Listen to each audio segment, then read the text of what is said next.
Howdy ho, class. So, last time we talked about confidence intervals for proportions. Today, we do confidence intervals for means. So, let's suppose that we have x1 through xn, which are IID random variables. And we'll suppose that they all have mean mu and standard deviation sigma. So, the xi's could be samples, measurements of samples, or they could be observations, they could be experiments, they could be like the number that you get when you roll a die. They could be the time intervals between particle decays. They could be heights or weights or lengths or IQs, or incomes or GPAs, like just almost any numeric data. Here's a nice easy example maybe to keep in mind. How about we want to estimate the mean height of an American? And we can do that by randomly selecting Americans, and we look at a sample of Americans that we select and find their mean height. Our goal here will be to find a 95% confidence interval for mu, for the population mean. In my height example, we want to find a 95% confidence interval for the mean height of an American, say. Okay, so obviously the best guess for what the population mean is, well, it'll just be whatever our sample mean is. Which is to say, we will estimate mu with sample mean x bar, which is the average of our n measurements. Now, if n is large, then by the central limit theorem, x bar will approximately be normally distributed with the same mean as the population mean, which is to say with mean mu, and, oh, there's a typo, with standard deviation sigma over the square root of n, as we've seen. Okay, good. Let me just remind you, z star, the critical value, z star, is such that the probability of a standard normally distributed random variable being less than or equal to z star in absolute value is 1 minus alpha, where alpha is the tolerance we are willing to tolerate being wrong in our confidence interval. Typically, alpha is 0.05, as it is for a 95% confidence interval. Okay. So, from the fact that x bar is approximately normally distributed with mean mu and standard deviation sigma over n, we find that if we normalize x bar minus mu over sigma over root n, well, that's the standardized version of a normally distributed random variable, so that should be distributed as a standard normal. Cool. Okay, so now I'm going to do a calculation that is going to look a lot like a calculation I've done before. We do this same calculation a few times here. So, according to our choice of alpha and z star, we have that 1 minus alpha is approximately the probability, well, it's the probability that a standard normally distributed random variable is less than or equal to z star. So thus, here we have our standard normally distributed random variable.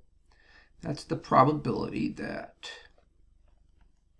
x bar minus mu for sigma over root n is less than or equal to z star. Now, you can freely move negative signs inside an absolute value, because absolute value of a number is the same as the absolute value of its negative. So I can also write that as the probability of mu minus x bar over sigma over root n less than or equal to z star. And if you break up an absolute value inequality, it becomes two normal inequalities. As such, this is the probability that negative z star is less than or equal to mu minus x bar sigma over root n less than or equal to z star, which, okay, let's see, now let's multiply all sides by the denominator right there, and that's the same thing as negative z star times sigma over root n less than or equal to mu minus x bar is less than or equal to positive z star times sigma over root n. And finally, let's add x bar to all sides. I think I can use my cursor. My cursor is a nicer highlighter than my highlighter is, right? Okay, yeah. So that's one of the cool new things about my new recording app is just highlight it. Look where my cursor is looking right now. That's where your eyes should be looking. So let's add x bar to all sides of this inequality, and we get a furthermore equivalent inequality of probability that x bar minus z star sigma over root n is less than or equal to mu is less than or equal to x bar plus z star sigma over root n. Great. Good. Okay. So we found an interval that we trapped mu in. Seems like our work here is done, folks. But not so fast. So, what is wrong with using this interval as our confidence interval? Remember, the way statistical inference works is you're trying to figure something out about the big population by looking at the sample. Well, we're trying to estimate the mean mu here, right? So, right, mu is some fixed number. It's the population mean. We don't know what it is. We're trying to guess what it is. Well, similarly, we don't know what the population standard deviation is either, right? We don't know what sigma is. Sigma itself is also unknown. So this would be the confidence interval if we knew what the population standard deviation was. So if you somehow knew what it was, then this would be your confidence interval. Since in general we don't, we're going to have to estimate the population standard deviation with the sample standard deviation.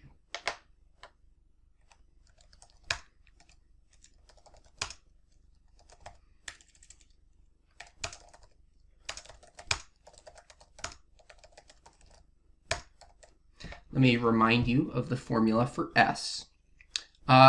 So here's the formula for S. It's the same standard deviation formula that we learned way back at the beginning of the class. The only difference now is I'll be writing it in terms of our sample data, which we're using capital X sub i's for. So technically it's a random variable. Here's the formula for S. It's a big old square root of 1 over n minus 1. The sum from I equals 1 to n of xi minus x bar squared.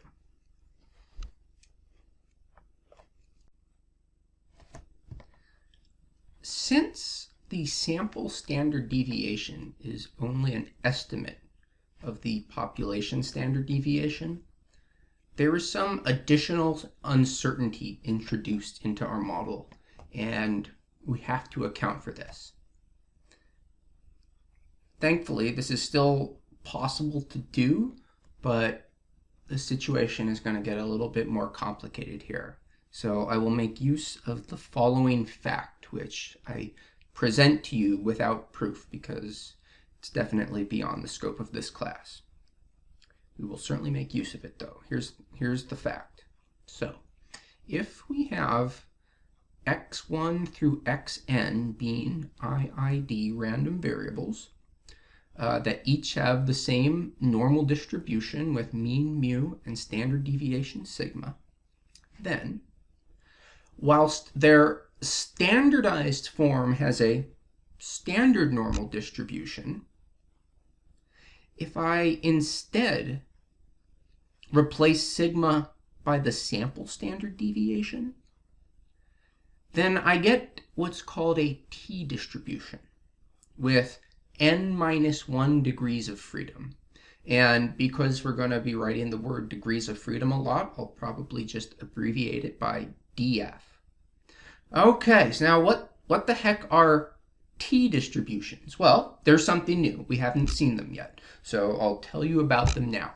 For one, you might hear them called students' t-distribution, which sounds kind of like a weird name. Like, is that a person's name? Are they for students? I'm a student. You're a student. So that's my t-distribution. Well, there's a story actually as to how they got that name. You can read it in your textbook. They were actually discovered by a famous statistician named Gossett, who, much like myself, was a brewer. He happened to work for Guinness Brewery, in Dublin, in Ireland. Aye, good luck at the Irish to you, drinking a good old stout, yeah? So he was brewing beers for them, and, they're making a lot of different beers, but sometimes, using those giant vats, they didn't have time to make a lot of different batches of to try out maybe a new recipe. So maybe he would only make just a few different samples, and he noticed that with a small sample size, using the central limit theorem was sometimes insufficient to estimate population parameters. So thanks to the motivation of people to drink beer, he was able to discover this thing called the t-distribution, which is what you use when you don't know what the population standard deviation is. So again, if you didn't catch it, if we knew the population standard deviation, you would use this formula. When we have to estimate it, you use this one, and you are putting your best guess for the standard deviation in as S, the sample standard deviation. So let's talk a little bit about these students' t-distributions. For one, they look pretty similar to normal distributions, actually. Like if you look at a graph of one, you might not realize that you're not actually looking at a normal distribution. They're both unimodal, they're both symmetric, right? They're both bell-shaped. For each number n, you get a different t-distribution. So there's actually a whole family of t-distributions. There's a t-distribution with 1 degree of freedom, with 2 degrees of freedom, with 3 degrees of freedom, with 100 degrees of freedom. So this is actually a whole family of distributions. And when n gets large, they get closer and closer to the normal distribution. In fact, once n passes, like 100 or 200, they're really close, super close, within to like a few decimal places to normal distributions. The differences become more apparent when n is small, and a key aspect of the difference is that t-distributions have fatter tails than normal distributions. So for example, in this picture, the blue graph would be a standard normal distribution, and the red and green are two different t-distributions. The smaller n is, the fatter the distribution is, and fatter distributions mean that extreme values are more likely. Right? Because you've got more mass that is farther away from the origin, from zero. Okay, so as we did with normal distributions, we choose a critical value, right? Like with normal distributions, we had our critical z-star value. Well, we can do the same thing for t-distributions. We'll call it our critical t-star sub n-1 value. Or maybe if we're in a hurry, we might just call it our critical t value. But again, it's chosen such that 1 minus alpha is within t star sub n minus 1 of the mean in the graph of the t distribution with n minus 1 degrees of freedom. In other words, the critical value is chosen such that this inequality holds. This inequality should look very familiar. It's the same one that we had for critical z star values and normal distributions. And how did we find those critical values? Well, back when we were using normal distributions, we had two choices. We could either use a table or we could use a z-score calculator. Same thing with t-values. You can either use a table or you can use a calculator or software. And I'll show you examples of both of these. So once you've chosen your critical t-star value, here is the formula for your confidence interval. Notice it is almost the same as the derivation we did above, which was this formula, except, remember, because we're using S instead of sigma. So I'm not going to go through the whole derivation again because it's almost exactly the same as what I did up there. There's no reason to repeat those same lines. So I'll just give you this formula here. This is the formula for the 100 times 1 minus alpha % confidence interval for the mean. Great, cool. Okay, so now let's move on to some examples.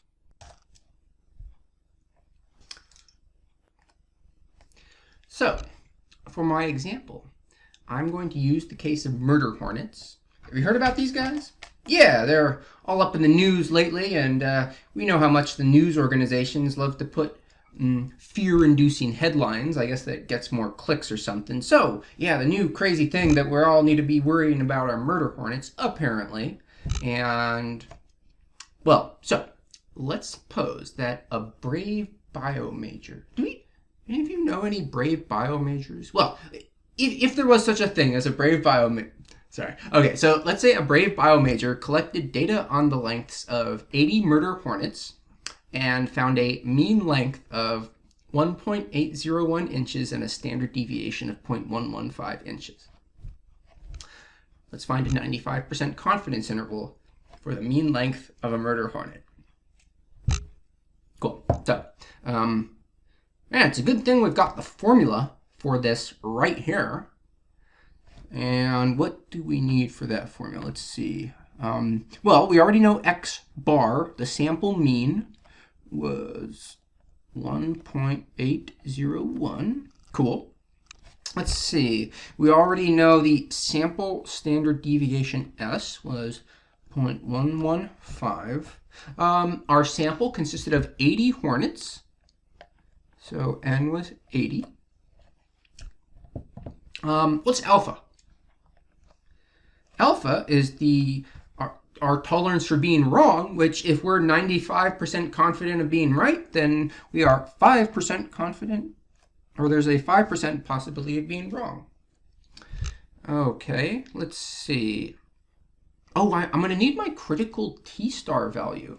So I need my critical t-star value for alpha equals 0.05. I need t-star n minus 1 is 79. Okay, now here's the part of the example where I'm going to show you the two different ways that you can get this. So one of them is to use a table. Let me show you that first. So I printed the table right over here. You've already seen this. I think it's in the back of your book. It appears in the notes, but so we had a table, we had a z-score table, and below that was a t-score table. So since we were looking for a 95% confidence interval, that means we are allowing 5% on either side. Let me make that clear. this is the column that we are interested in because we are allowing 5% error on we are allowing that the error that appears on the left and the right to total up to 5%. Okay, so we are looking at the two-tailed probability. In other words, this is the correct picture, which as I've already drawn. So since that's 5%, let's go down and look for degree of freedom equal to 79. Well, crap, we don't have it because it goes from 75 to 100. 75 is as close as we're going to get. And apparently, that puts us right there at 1.992. Now, like I said, that's not exactly the z-star value we're looking for, but they don't have a value for 79 degrees of freedom. So 75 is the next closest one on the table. So we'll just use the t-star value for 75 degrees of freedom, which is apparently 1.992. Okay, so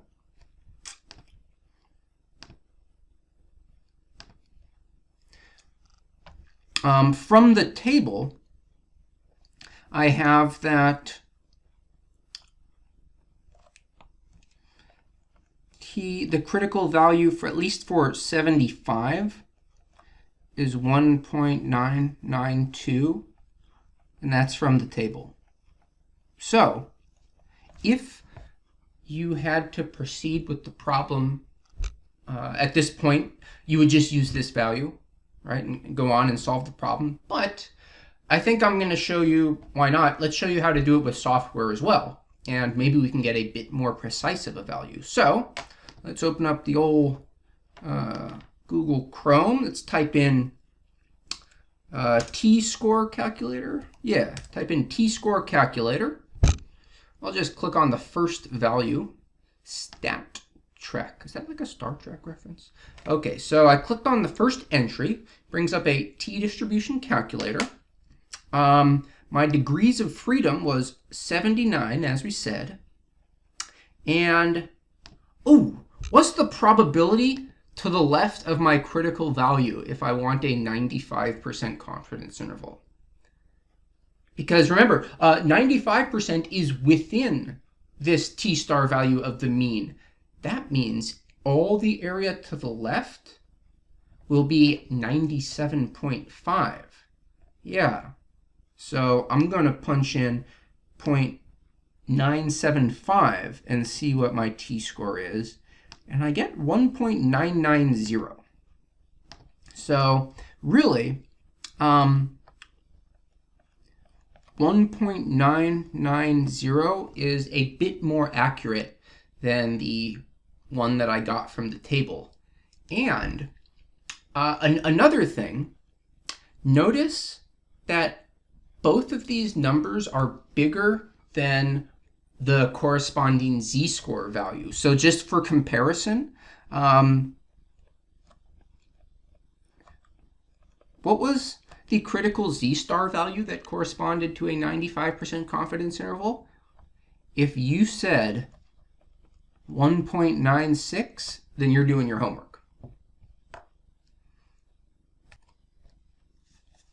So as we said, right, t distributions are fatter, so we would expect the t-star values to be bigger. Notice that indeed they are. Furthermore, when the degrees of freedom gets larger, it gets closer to being a normal distribution. So we would expect t-star sub 79 to be a little bit smaller than t-star sub 75. Because, like I said, the bigger the n is, the closer we should get to a normal distribution. If I plugged in t-star like 1,000, I should get the same as the z-star value, basically. Okay, so we are going to use this one right here, in which case I think I've basically got everything I need to plug into the formula. Yeah, I got x bar, got t star, I got s, I got square root n. Let's do a little bit of a computation right here. Let's see, what's my margin of error? My margin of error is my t star value times my sample standard deviation divided by the square root of my sample size is 0.025586, yada, yada, yada. Okay, great. Then my confidence interval will be x bar minus the margin of error up to x bar plus the margin of error. This will approximately be 1.801 minus 0.026. Let's just round that to, and 1.801 plus 0.026, which gives me 1.775 and 1.827. Cool. So there is my confidence interval. Okay, great. Okay, so now that I have found my confidence interval, what's the interpretation? Okay, so remember, the interpretation must be said very carefully. Here's the interpretation. We are 95% confident that the true mean lies in this interval, in the sense that if we took many samples of size 80 and repeated this procedure all over again, then 95% of the intervals thus obtained would contain the true mean Hornet length. So, like, let's say I repeated this sampling procedure many times. Let's say the true mean Hornet length is right there, and let's say the first one I got captured it, and the second one I got, it was a different one, it still captured it, and so I'd be getting some of them will be smaller, some of them will be bigger, some of them will even miss it. Yeah, occasionally a confidence interval will miss the true mean, right? There's a 5% chance that that happens for a 95% confidence interval. So if we repeated the procedure many times, we might get many such confidence intervals, and some would hit it and some would miss it, but we would expect 95% of them to contain it. And remember, what is the confidence interval for? It's for the mean length of a hornet. This does not mean that 95% of hornets have lengths within this range. That is a totally wrong interpretation of this. And I suppose I should point out that you should watch out for assumptions. So, in particular, if n is small, then this confidence interval is only valid when the population data are approximately normally distributed and there are no outliers or extreme skewness. So you can check this by making a histogram of your data and a normal probability plot. All right, cool. That wraps this one up, folks. All right, watch out for the murder hornets. They're very murderous, I hear. Sweet dreams, y'all.